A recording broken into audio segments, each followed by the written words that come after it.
Jamani, Ufaransa nimejua kunishusha hadhi jamani. Ni hata sielewi jamani. Yaani ametolewa Ureno nikasema sasa hapa nahamisha nguvu zangu zote jamani kwa Ufaransa jamani, Ufaransa na wategemea Ufaransa. Mtu akifanya leo Ufaransa, anayejua ni Spain. Yaani watu wote tumehamisha nguvu zetu zote jamani kwa Ufaransa jamani, Ufaransa. Hivi haka Spain alikuja ndawa gani haka jamani ambazo zizoeliki? Ametolewa Ureno akasema haina shida. Ureno tukatoka.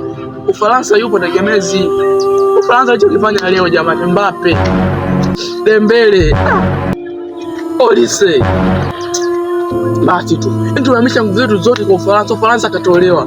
Yaani Ureno katolewa, tukasema haina shida. Ureno katoka, Ufaransa yupo. Ufaransa naye katolewa. Okay, anyway. Tunahamisha nguvu zetu zote kwa England. England oye. England leo anatupigia mtu. England nayo kutuaibisha leo. Basi bana family. Family.